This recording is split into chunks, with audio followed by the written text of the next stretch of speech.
नाज़रीन, अमेरिकी सदर डोनाल्ड ट्रंप की जानिब से ईरान पर हमले को मौखर करने की असल वजह क्या बनी है। एक तो इसकी तफसीलात आपके सामने रखेंगे। बड़े खौफनाक किस्म के इंकिशाफात सामने आ चुके हैं।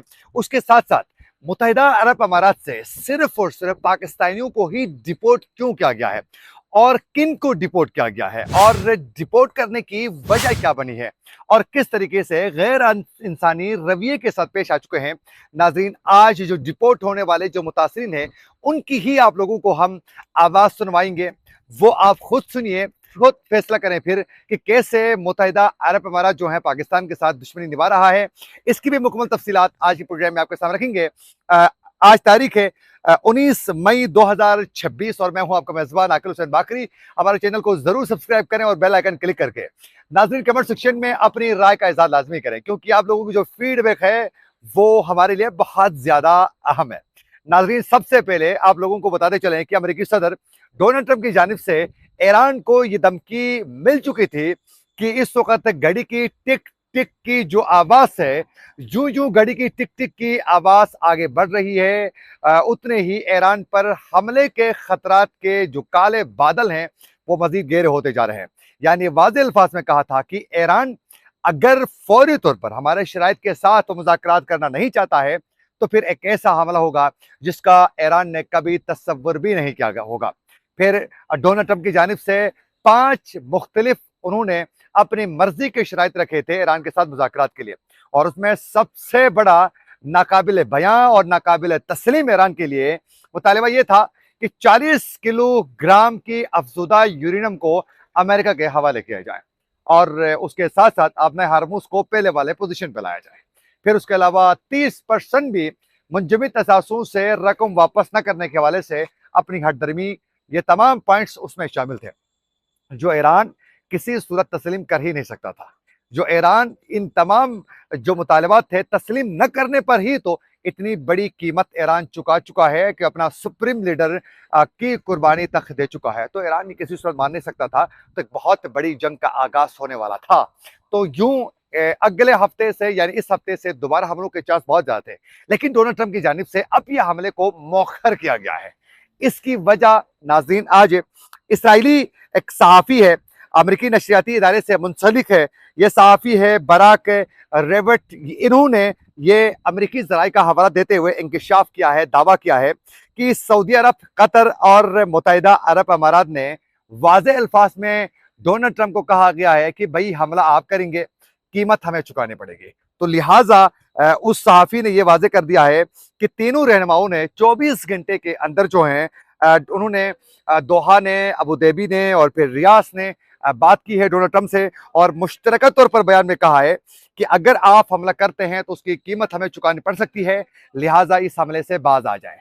यानी मोहम्मद बिन सलमान ने, मोहम्मद बिन जायद अल नहान ने की जानिब से जब ये वाज़ेह अल्फाज में कहा गया तो फिर डोनाल्ड ट्रंप ने हमले का फैसला मौखर कर चुके हैं और उन्होंने ये वाज़ेह अल्फाज में कहा है कि मैं अपने साथी खलीजी ममालिक के जो दोस्त हैं उन्होंने रिक्वेस्ट की है, इसलिए हम इस हमले को मौखर कर रहे हैं। और हम ये कहा है कि खलीजी ममालिक के रद्द अमल पर अपने ऑयल एंड एनर्जी की जो तनसीबात है उन्होंने कहा है कि मैं किसी सूरत जो है वो मुकम्मल तौर पर तबाह नहीं चाहता हूँ। तो इस वजह से उनका कहना है कि हमने इन हमलों को रोका है। यूं एक बार फिर दोबारा ईरान पावरफुल हो रहा है अपने मौक़िफ़ को लेकर, और एक बार फिर दोबारा खलजी मालिक जो है वो खतरे से दो चार दिखाई दे रहे हैं। तो यूं ईरान के साथ मुज़ाकरात के चांस एक बार फिर दोबारा ज्यादा बढ़ चुके हैं।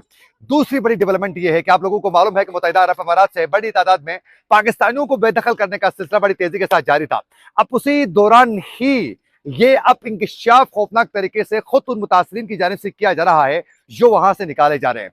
नाज़रीन, जो मुतासरीन है जिनको बेदर्दी के साथ वहां से गैर इंसानी सलूक के साथ पेश आते हुए निकाला गया है, उनका कहना है कि बाकायदा नामों की शिनाख्त के साथ ही यानी शिया मसलक से ताल्लुक रखने वाले जो मुत्तहिदा अरब अमारात में मौजूद जो शहरी थे, नौजवान थे, उनकी शिनाख्त के साथ उनको वहां से बेदखल किया गया है, डिपोर्ट किया गया है।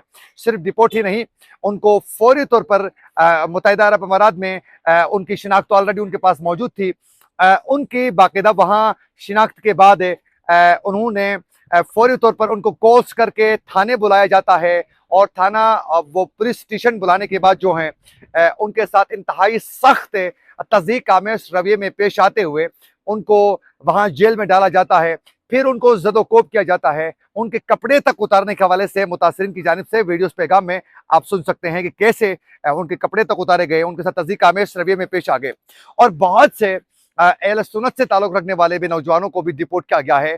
और उसकी डिपोर्ट करने की रीज़न ये बनी है कि वो एक बार या 2-3 बार वो इमाम बारगाह का वो विजिट कर चुके थे, जहां उनका थंब प्रिंट आने के बाद जो है और उनको भी इसकी जद में लाया गया है। उसमें बड़ी तादाद में शहरी मौजूद हैं जिनको निकाला गया है। जरा इनकी ये आप पे वीडियो सुने कि कैसे उनको निकाला गया है, उनका क्या कहना है। पहले तो मैं बड़ा हैरान हुआ कि एक तो लैंडलाइन नंबर से कॉल है और मुझे जो कॉल की जा रही है वो एक उर्दू स्पीकर है। इट्स मीन की कोई अरेबिक टोन थी लेकिन उर्दू में बात कर रहा था मेरे साथ। कहते अभी इसी वक्त ऑफिस से उठो और अल खवानीज पुलिस स्टेशन में आओ। अभी खाना शुरू ही किया था कि उसी दौरान दोबारा से कॉल आती है सीआईडी की। वो कहते तुम्हें कहा था कि इधर आओ, इस वक्त तुम रूम में क्या करने गए हो, तुम प्लानिंग कर रहे हो, बगैरत इंसान। अभी इसी वक्त आधा घंटा है तुम्हारे पास और तुम इस वक्त पुलिस स्टेशन में हो। आधे घंटे के बाद, ये आधे घंटे के बाद तुम्हें टाइम नहीं मिलेगा। हम तब तक यही समझ रहे थे कि वो उन लोगों को उठा रहे हैं जिन लोगों का कसूर है, जो लोग नेगेटिविटी फैला रहे हैं, जो लोग वीडियोस अपलोड कर रहे हैं, या जो लोग वीडियोस को आगे भेज रहे हैं, या जो लोग वॉइस मैसेजेस में बात कर रहे हैं यूएई के खिलाफ। लेकिन मुझे भी उस वक्त पता चला जब मुझे जेल में कैद कर दिया जाता है कि ये सिर्फ उन लोगों को नहीं उठा रहे, ये उन लोगों को उठा रहे हैं कि जो आले मोहम्मद, आले नबी, आले रसूल से मोहब्बत करते हैं। मुझे जबरदस्ती जेल में डाल दिया जाता है पीछे से मुक्का मारकर। हमारा अहले सुन्नत दोस्त था, वो राइडर था, वहाँ पे फूड सप्लाई करता था। तो कह रहा है अक्सर मुहर्रमों में मैं रुक जाता था इमाम बारगाह खाने के लिए, न्याज के लिए, दोस्तों के साथ चला जाता था। तो मैं भी उसमें चला गया, तो मेरी भी डेटा एंट्री इमाम बारगाह के उसमें आ गई, तो मुझे भी बुला के जो है वापस भेज दिया गया। हालांकि मेरा कोई डायरेक्ट ताल्लुक अहले तशी कम्युनिटी से नहीं है। मैंने उससे पूछा, मैंने कहा क्या आप इमाम बारगाह जाते थे, क्या है अहले तशी हो? कहता नहीं, अहले सुन्नत हूं मैं यूएसए कंपनी में एक जॉब कर रहा था, बहुत अच्छी कंपनी थी, 15,000 दिरहम मेरी सैलरी थी और मेरी बहुत अच्छी लाइफ गुजर रही थी वहाँ पर।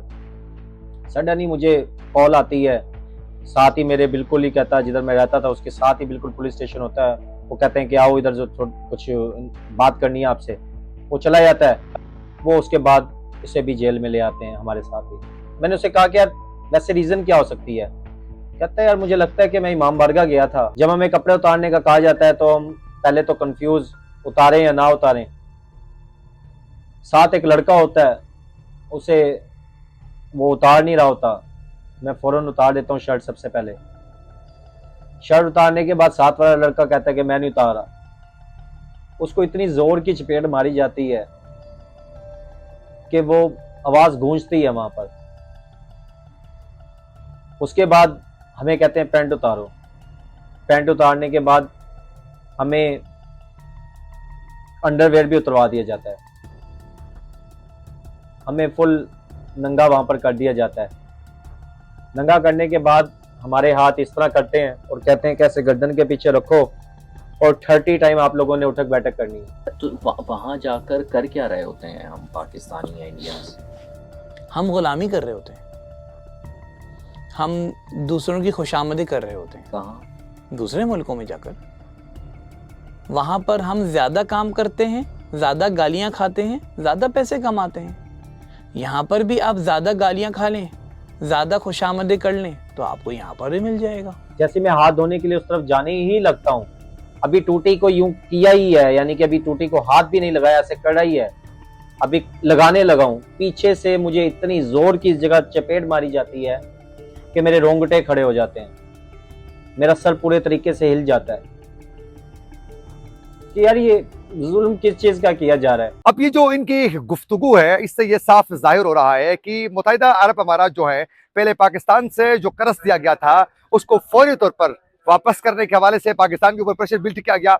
अब पे इंडिया की ईमा पर जो है मुत्तहिदा अरब अमारात पाकिस्तान के साथ यही दुश्मनी निभाते हुए सिर्फ और सिर्फ पाकिस्तानियों को इस वक्त मुत्तहिदा अरब अमारात से डिपोर्ट करने का सिलसिला तेजी के साथ जारी है, जबकि दूसरी जानिब दीगर ममालिक से ताल्लुक रखने वाले इंडिया और दीगर ममालिक से मौजूद तमाम मसालिक के लोगों को इस वक्त कोई डिपोर्ट नहीं किया जा रहा है। सिर्फ और सिर्फ पाकिस्तान से शहरियों को डिपोर्ट करने का सिलसिला जारी है। चंद दिन पहले ही इंडिया के वज़ीर आज़म नरेंद्र मोदी का जो मुत्तहिदा अरब अमारात का हंगामी दौरा हुआ था, उसमें बाकायदा उन्होंने मोहम्मद बिन जायद अल नहयान का शुक्रिया अदा किया कि वहां उनके लोगों की मेहमान नवाजी और उनका केयर करने के हवाले से। तो सिर्फ पाकिस्तान से ये जो दुश्मनी निभाई जा रही है, इससे साफ वाज़ेह हो रहा है कि इंडिया की ईमा पर और इसराइल के ईमा पर जो है ये सब कुछ पाकिस्तान के साथ किया जा रहा है। इसी के साथ अपने मेज़बान आकिल हुसैन बाकरी को दीजिए इजाज़त। अल्लाह के बाद।